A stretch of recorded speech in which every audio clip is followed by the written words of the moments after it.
meeting underway. Um, Hey, Kelly. Hi. Ooh, it won't And- seem to let me change my name on here, but glad you know it's me. Oh, yeah. That's it. They're instantly recognizable.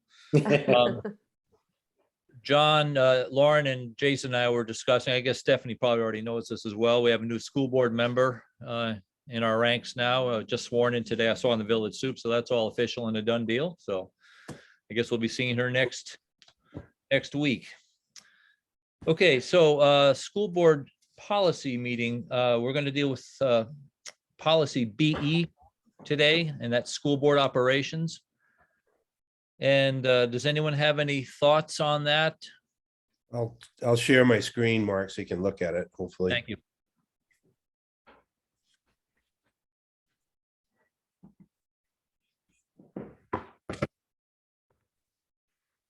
Excellent. Can you see? Yep, okay. So in our last meeting, we talked about the virtual meeting policy, and we decided that that policy didn't need to change, but we made the decision that we should notice or make an amendment to school board operations policy to illustrate how those meetings are noticed. And I took a stab at it here, as you can see in the blue. Right. I think it was great. Meeting agenda, public notice of meeting. Yeah, that works for me.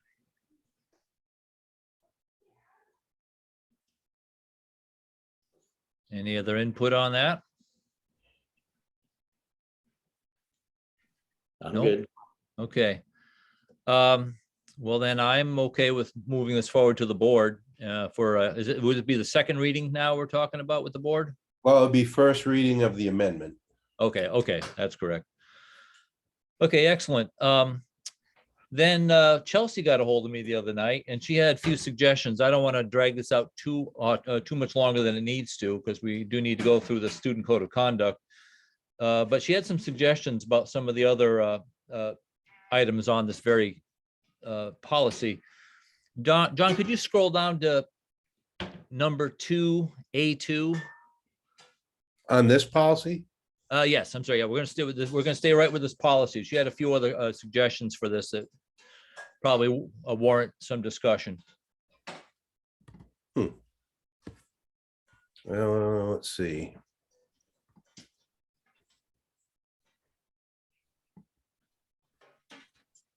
Why isn't it letting me do that? John, if you look at the bottom of your screen, I think that you might have to click on the picture. Oh, right there, yeah. Yeah, there's 3 pictures on the bottom left of your screen.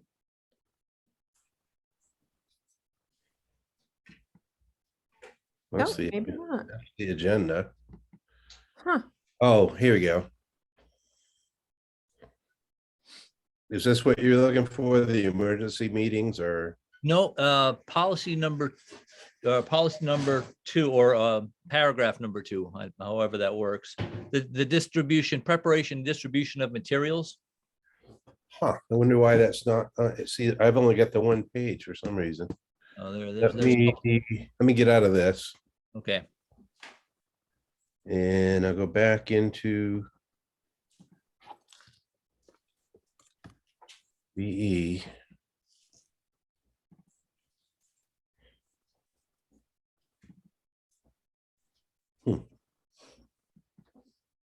In the lull, anybody following what our girls basketball team is doing at the high school? I am not. Undefeated in 2 years. They're like I'm killing ashamed. me. They're Wow. unbelievable. The coach's daughter is a freshman and she's amazing already. And then there's a junior, and I just got to get to a game and watch them. It sounds fantastic. All Okay. right. Thank you, John. Okay, so yeah, item 2, item 2 agenda. Yep. And Chelsea wanted added or amended in some way regarding notice requirements about the agenda. And on 2 A, and then paragraph number 2, the agenda will be distributed to board members, the media, and any designated school affiliated organizations. She wanted added to that the agenda and related documents. She felt there's on several occasions, there's been documents thrown at the board at the last minute or not at all. Of course, I'm thinking back a couple of meetings ago when we were trying to revoke a couple of policies that didn't need to be in board purview. And so we had to go back and revisit that again because no one wanted to revoke policies they hadn't seen. So anyway, but Chelsea said, like with the finance committee, sometimes they get materials at the last minute, and she was kind of hoping to get things a little earlier along with the agenda and the other related materials. So Yep. would we be able to add that in there, or does anyone else think that's a good or bad idea? We can easily add it in there. The issue is, so when the initial agenda goes out, Kathy sends all the documents for items that are on that agenda. But the problem is that at times items get added to the agenda and the document doesn't go until that item gets added. Okay.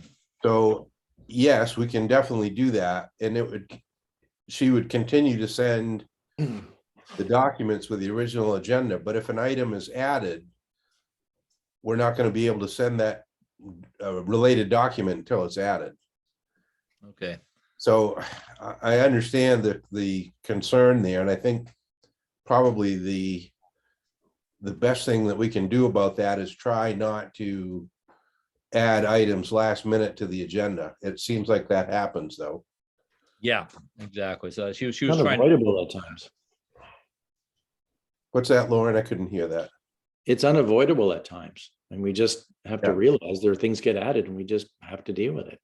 We can certainly add that language to the policy though, but I don't know that it'll solve that problem completely. Right. Okay. You can add the language though, yeah. Okay. I also if- wonder with these policies, are we then, that would be best practice, I guess, what she's requesting and in an ideal situation. But if we add something like that to the policy and then we aren't able to meet it because of what you just mentioned, John and Lauren, are we then making it so that we can't review those things, at that time because it wasn't within 5 days? So I'm just clarifying what these policies are, whether we have to stick to them. I feel like we have to stick to them to the letter, as opposed Well, to a best practice, which is what we would try to do. I think the board or at least the committee involved would have to then probably vote on that, whether they accept the new material or not at that time, or they table it until the next month so they can review it properly. Which Well- has been done. I mean, that's typically what has happened is if board members don't feel like they've had enough time, that usually the item gets tabled. So, The next thing in the policy is B1. After the meeting has been called to order, the superintendent or board chair may recommend additions and or adjustments to the agenda, so forth. So, that's where we have to do it. And if John can send out things, or if I need to send out things beforehand, noting there will be an adjustment that we make at that time after the meeting has been called to order. I think that's where we do that, Kelly, is where we say we had to add these things. And you did get them maybe a day before or something, or getting them right now. Okay. Can you guys hold just for a second? I need to put another log on the fire. Hold on. Literally, huh? I like that.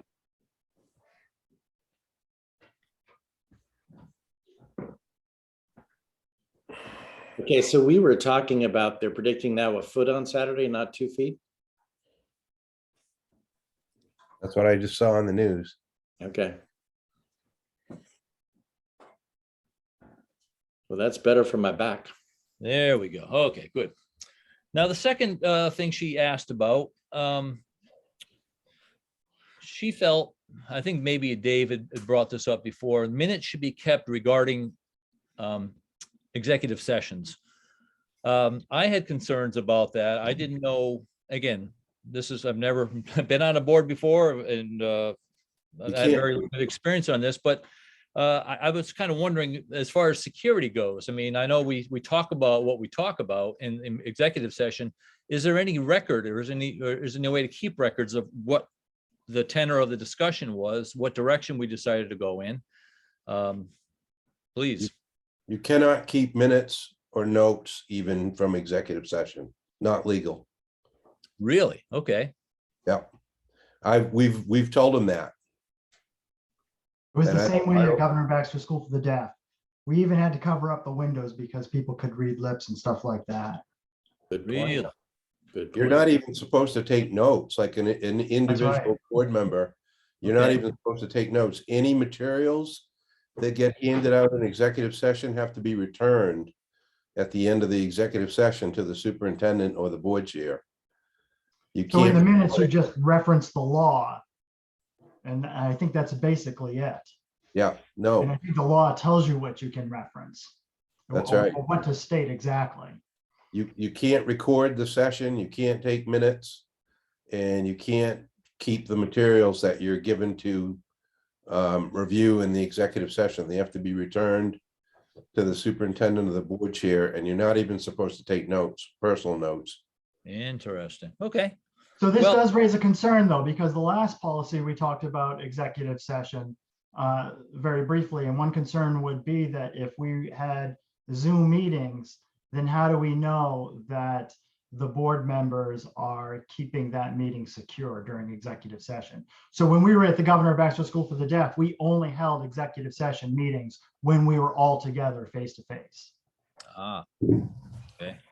Yeah. I'm just throwing that out there. It's a concern I've had, that's all. There's nothing in the statute for virtual meetings that would preclude having the executive session in the virtual meeting.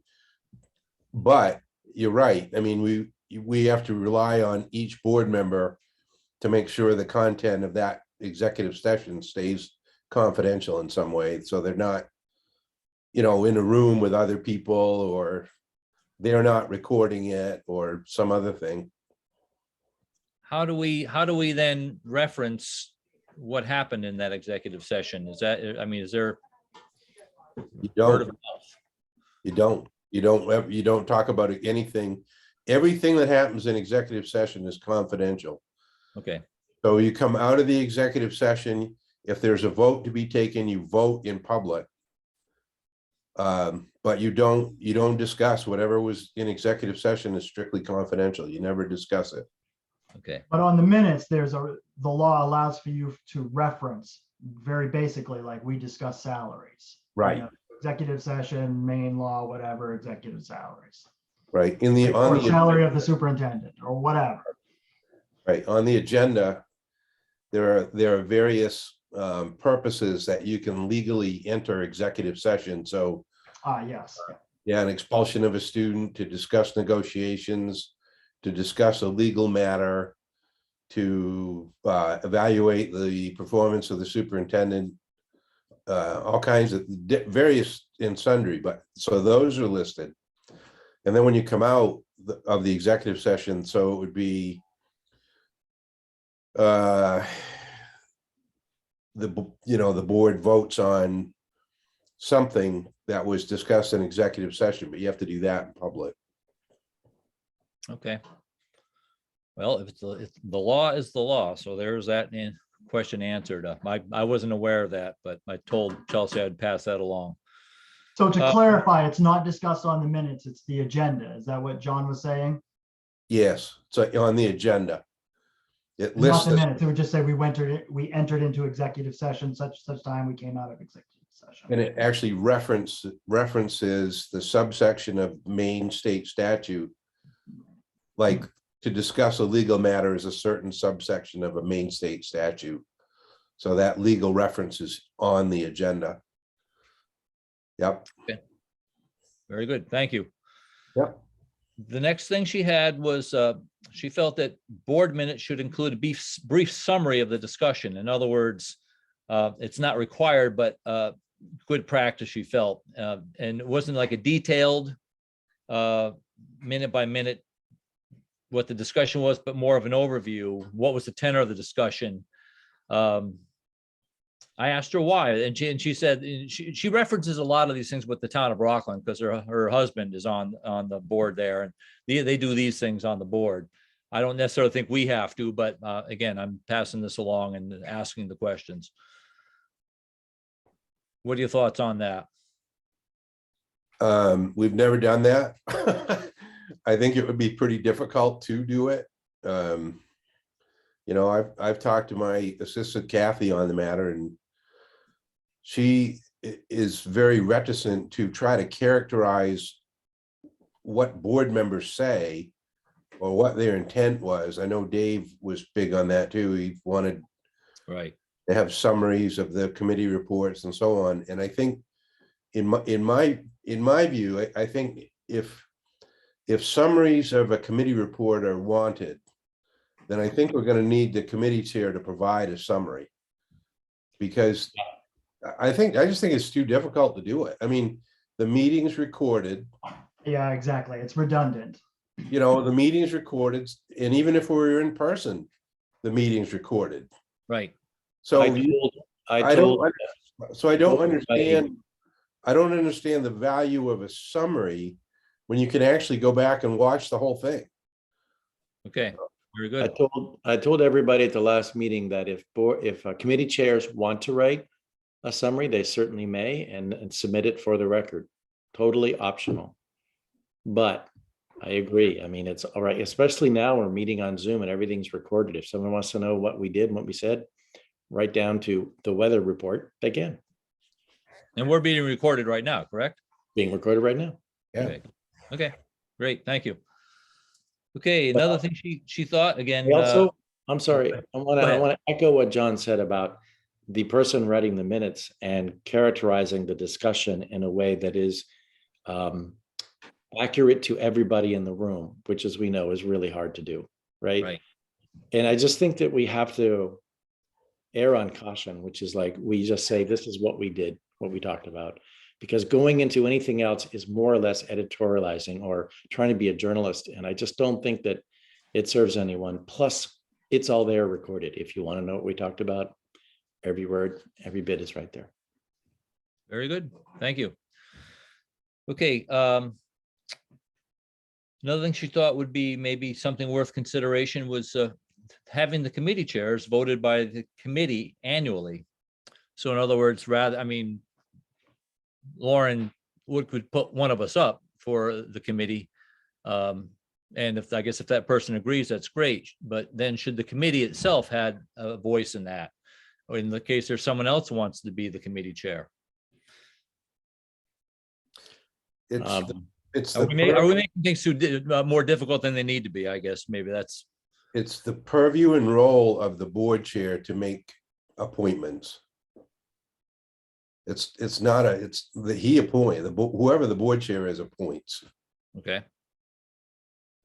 Her suggestion is not uncommon on boards, though. I mean, that's how it happens. And boards or the Governor Bachelor School for the Deaf, that's exactly how we did it. We nominated the chairs and they were all voted on.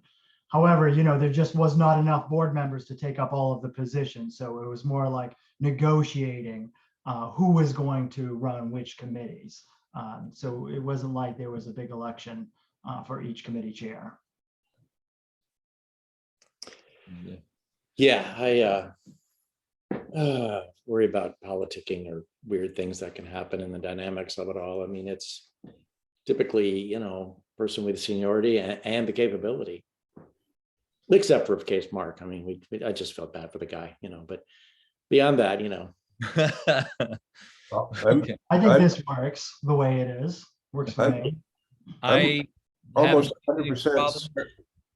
I'm almost 100% certain that if you look at statutes around organization of school boards, it talks about the roles and responsibilities of the board chair, and I'm very certain that the board chair appoints. But if you want, I'll research it. Maybe there's an alternative, but if there is, I don't know of it.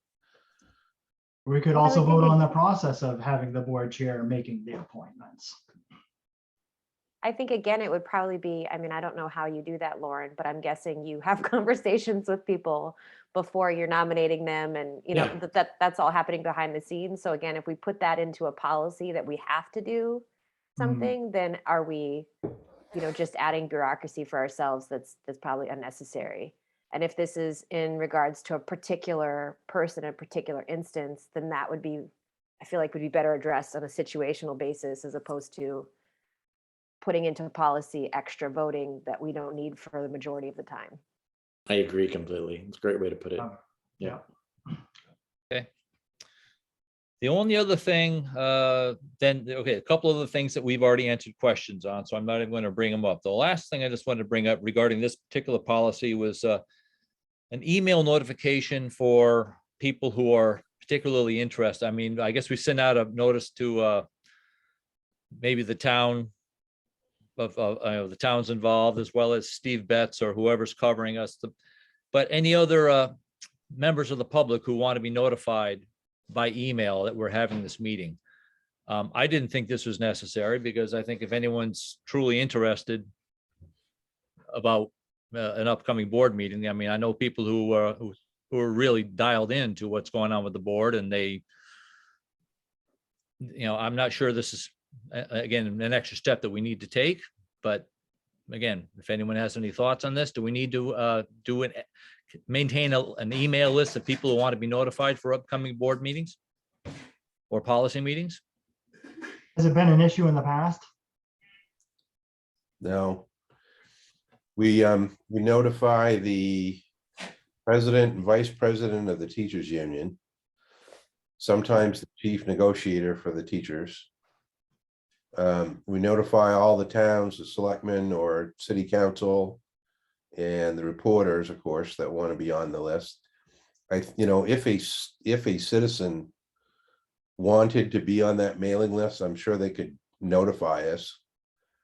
Always the website. I mean, if we maintain our list of the people we must notify by email, I think that's great. And being on the website as to the upcoming meetings listed there, then anyone who's interested anywhere in the world can actually look up and see when the next time the Policy and Communications Committee is meeting and what's on the agenda. And that's what I brought up to her, but again, I didn't know if we needed this extra step. I don't think we do, but again, I don't want to speak for the rest of you, what you guys You know, say. if people, you know, call the central office and ask to be put on a list, of course, that's fine because we're all public. But then you come up with like maybe 4.5 years from now, you've got 292 people who you have no idea if they're still interested, you know. So I'm an efficiency kind of minded person. And I think we just do it we've been doing, and it's on our website. And I think that's the only challenge, Sean, is making sure that everything is on our website in a timely way for members of the public to view. Well, the way I had the website changed now so that when you pull up the website, the first thing you see are upcoming meetings. I mean, it's right below the masthead. It's really obvious. So the agenda's there, the link is there, everything is right there. All right. So if the agendas are always there, I think we're all set. Yeah. And has the calendar been properly linked up to our meetings? It has. It's been working as far as I know. Okay, very good. Okay, so as it stands now, when we bring this policy before the board, we're going to include the changes that John had highlighted in blue earlier. We talked about those very first thing. And the only other change was to have and related documents added to bullet 2A2 regarding the distribution of materials. Is that agreeable to everyone? Yep.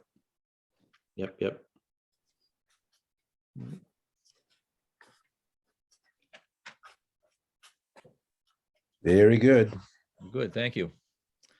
So now I guess we can move on to, we're just doing an overview of the student policy, student conduct policy. Now, is it policy or Code of conduct. I don't have, Sorry. conduct, yes. So we have been working on this over several sessions, and we thought tonight we'd share sort of a little bit of an overview of our progress so far. It's not ready to come to the policy committee yet for approval, But this is at least an overview and a discussion tonight about where we are with it. So Can you share that, John? what's that? Can you share that? Yeah, I'm gonna give Stephanie the ability to share her. Let's see. I'll make you the co-host, Stephanie. Okay. Said And that.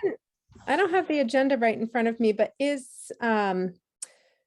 John, is that FAQ document for board meetings on the agenda for this group? Well, so at the last meeting, we had talked about coming up with a one-pager for how to attend a board meeting and what that looks like and so on. And we actually have a draft of that tonight for you too. Did we want to do that? Because it sort of coincides with the policy we were just looking at. Do we want to do that first, or do we want to look at the code of conduct? I've got them both up on my screen. Mark, that actually might make sense because it goes right along with our last discussion Okay, fine. first. Do that. Thank you, Stephanie. All right, let me pull that up.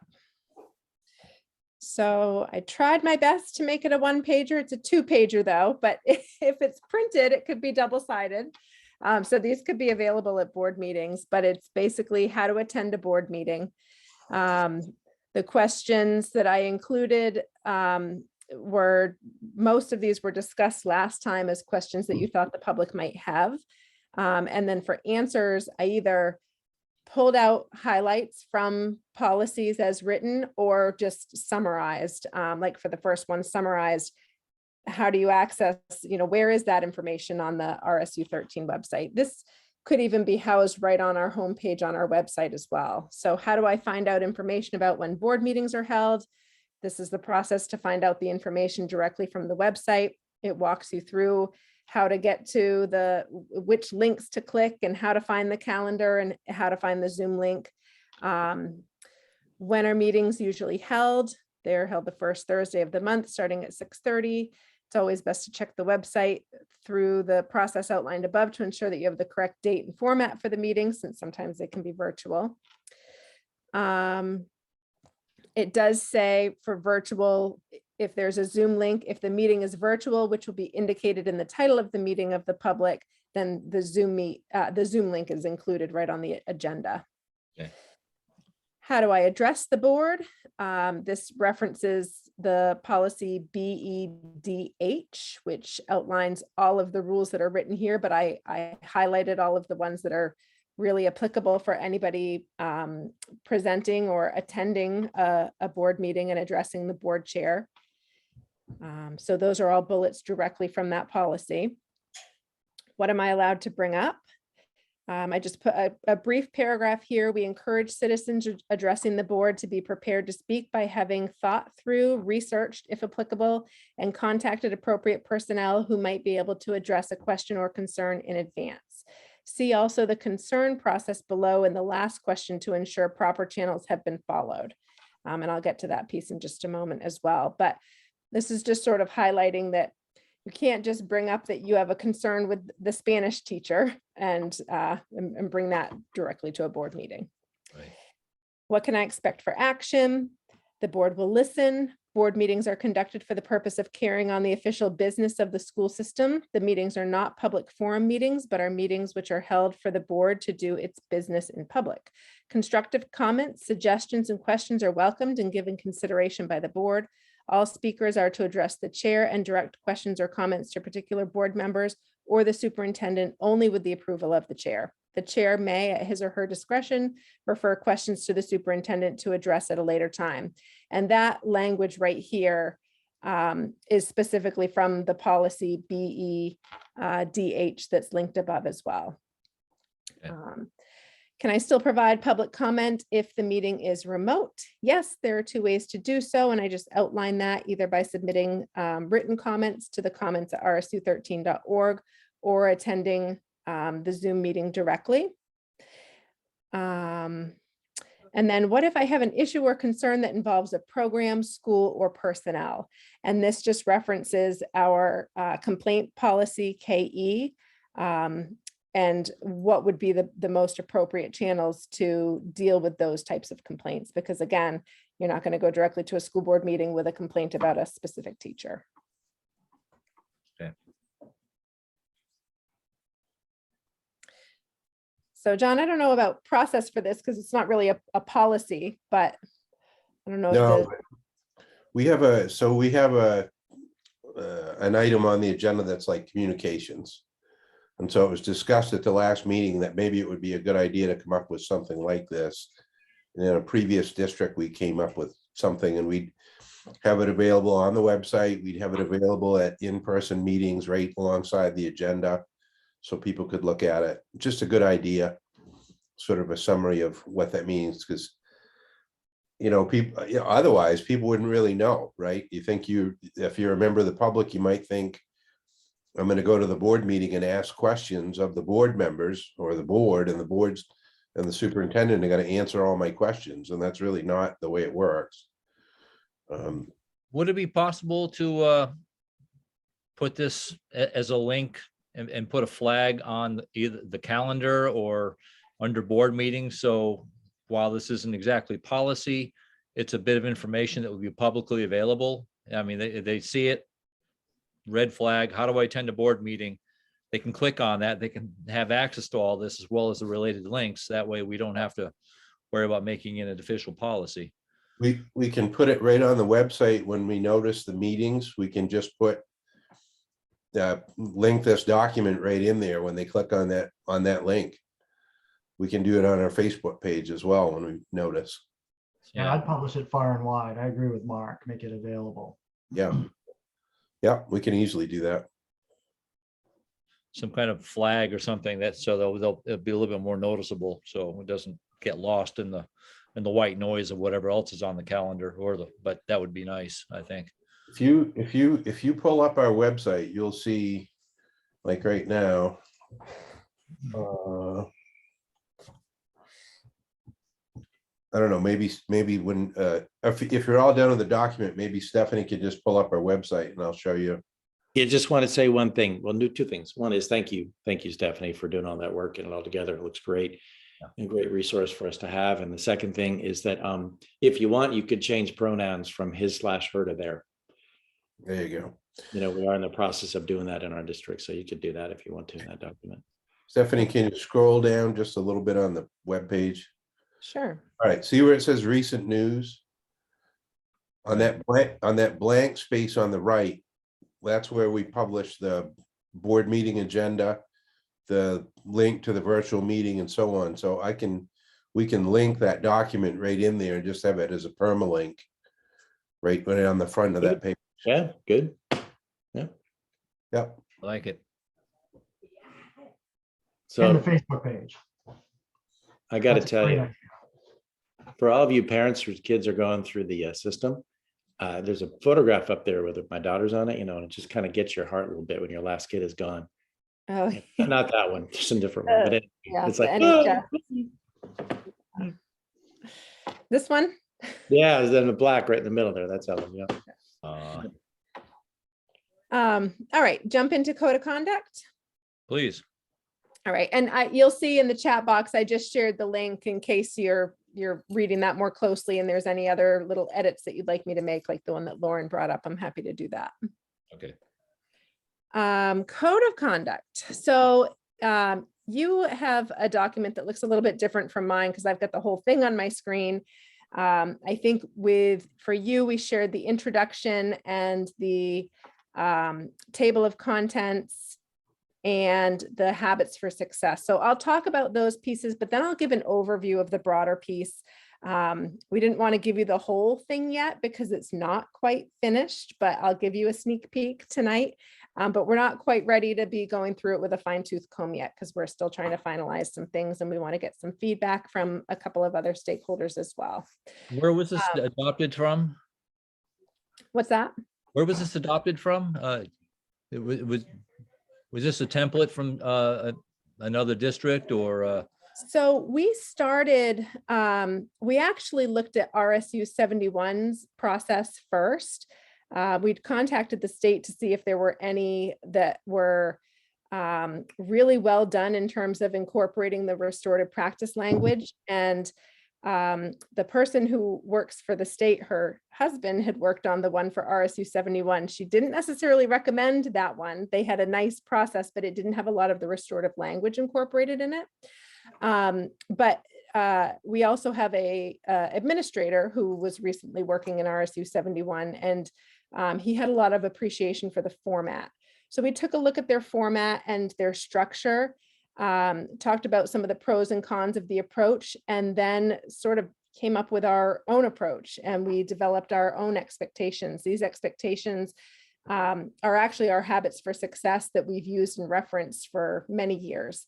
And then we found, as we were going through the RSU 71 document, that all of their expectations are really just aligning to policies. We have our own policy language. So from there, we just really meshed our process and our policies with what our expectations are. Okay. Yeah, great question. And the state was not able to provide us with a great example that incorporates restorative practice. So maybe this will become a sample, perhaps. We're hopeful. And we worked hard to really try to incorporate that language of instruction for students, and making sure that we have our restorative response captured.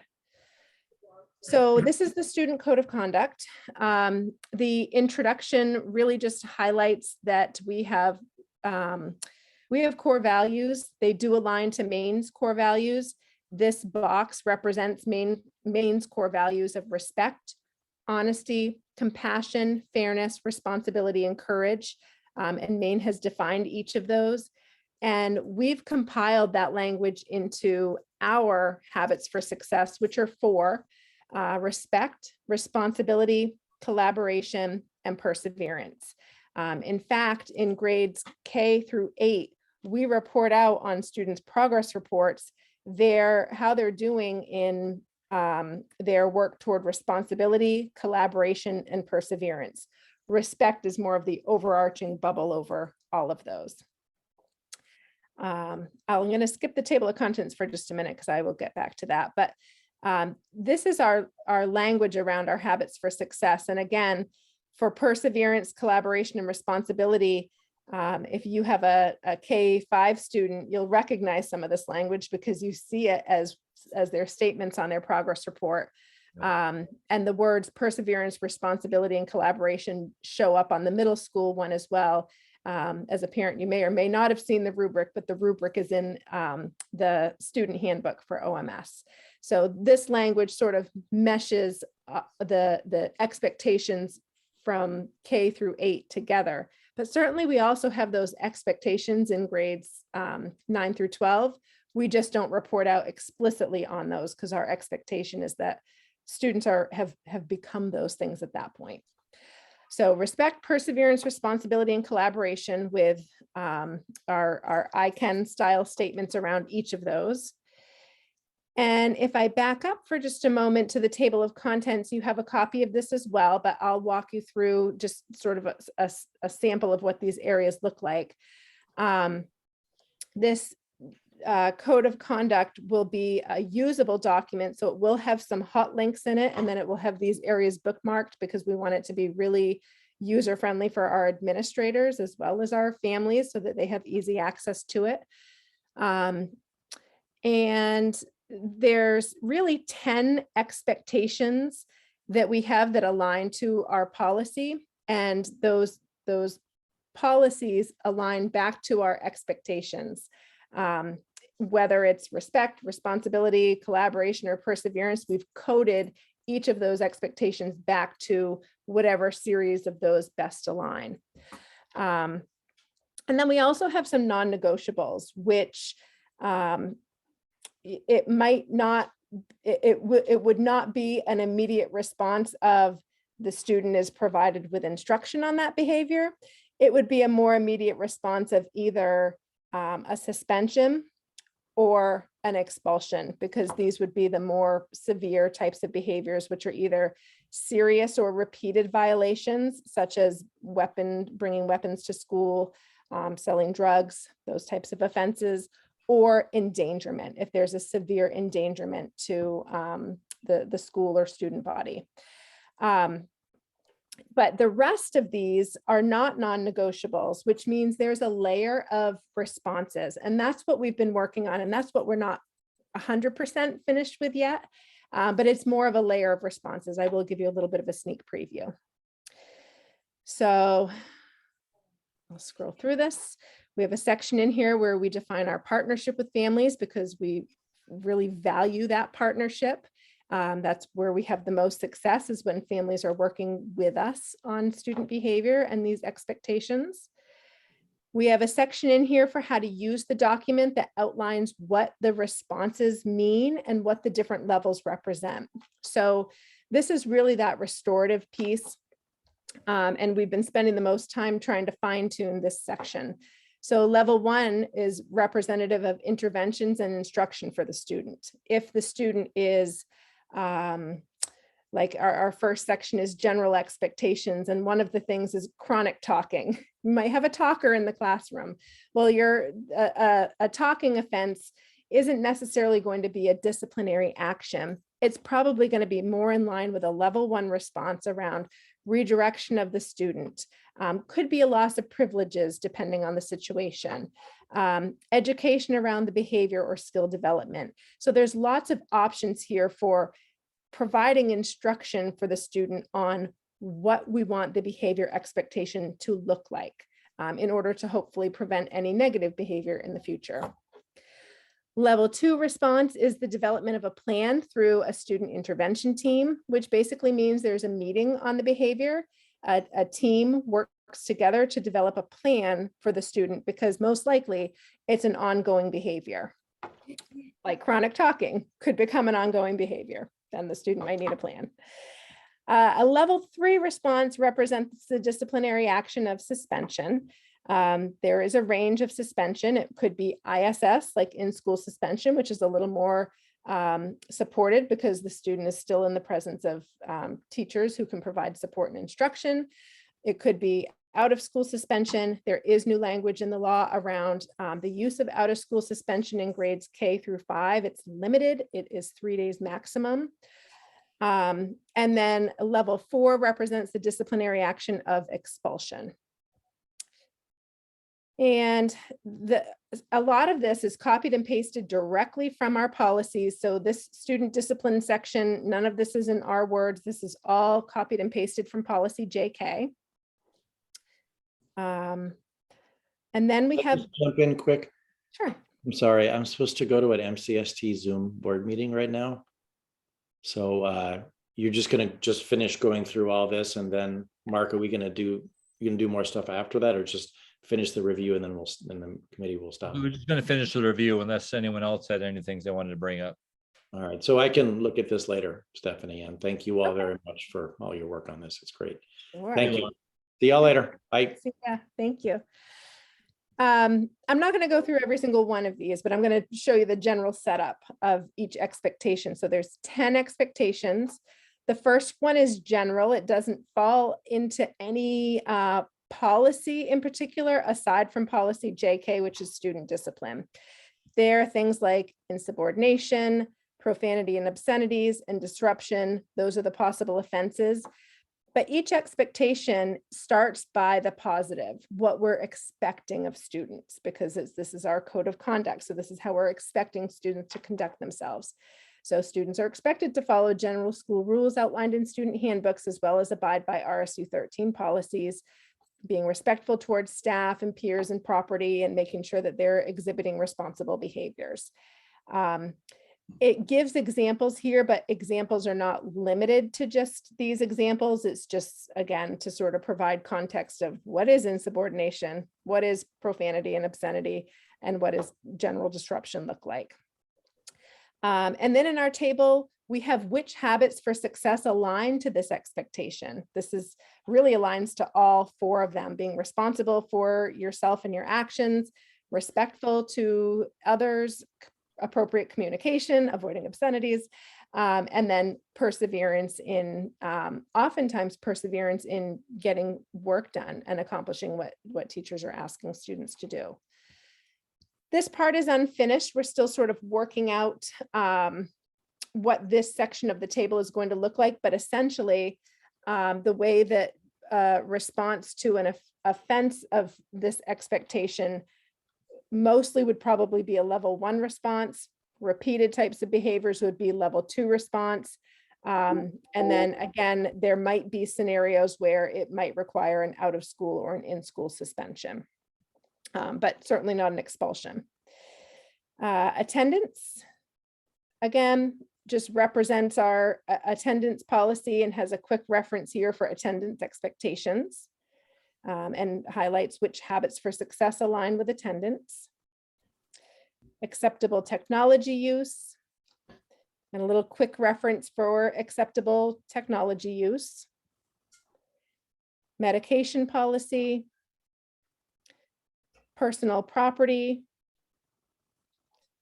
remaining on school grounds,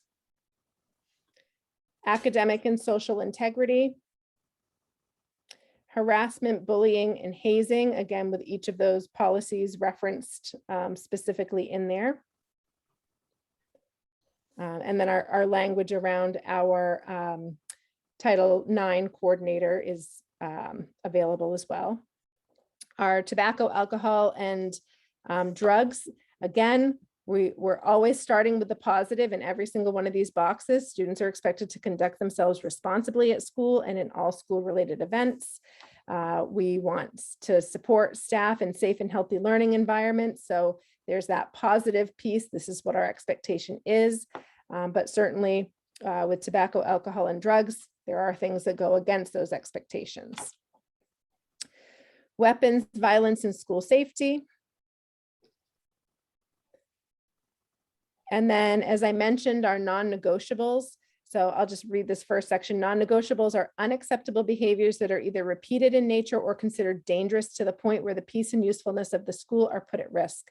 Any behaviors outlined in accordance with policy JICIA, which is the weapons and safety policy above, that prove to also fall under either one or both categories below, may also be grounds for expulsion, which is further defined in the subsequent section, policy JKR. So you'll notice this is the only section that has level 4. These ones would be potentially grounds for expulsion, serious or repeated violations or endangerment. And again, those repeated violations does not mean repeated chronic talking. That would not be grounds for expulsion. But these are serious violations that are really serious in nature, pose some sort of a risk. We have language in here that references directly our policies around suspension and expulsion, and does incorporate the new language around not exceeding 3 days of out of school suspension for students in grades 5 and below. Disciplinary removal of students with disabilities, again, language directly from the policies, and then a reference to our concerns and complaint policy. So really this document pulls, it's one big document, pulls together a whole bunch of policy language from other documents and puts it into one place, because everything in this document is all around our expectations of student behavior. So I'm happy to go back to anything or address any questions that you have so far. You're going to definitely be looped back into this process again at the end of March. Okay, so is that when you anticipate the document to be ready for review by the committee? Yes, that's Okay. our hope. Yep. Okay. Yep. And then you'll get the full thing and you can read it through with a fine tooth comb. Oh, boy. Yeah. Looks good. I would argue that there's a lot of that's in there. There's any way to go through the document and highlight all the that's and try to change the language around that. Sometimes there are a couple that's in a sentence, and that is just an extra word. I mean, we've all went to school, we know what that's are, but there just seems to be a lot of that's all. And That's very minor. I'll double check through that with anything that I've written specifically, but also know that a lot of this is directly copied and pasted from existing policies. Hopefully we get to those too. Very good. Okay, I have nothing else. Does anyone else have any other concerns or issues they want to bring up for the committee to consider? Everyone wants to get to dinner, huh? Okay. GER National. Grandmothers for Reproductive Rights. Ah, okay. That's my day job. Okay. I had to ask. Okay, makes sense now. Good. Yep. There's some school spirit thing that I needed to know about. Okay, well, thank you all No. for coming. We will see you all next week at the board meeting. And have a good evening. Thank you very much. Thank you, Stephanie, you, for you putting too. that together for us, okay? So much. Yes. Thank you, Mark. Absolutely. Great. Thank you. Thanks, everyone. Thank you. Take care.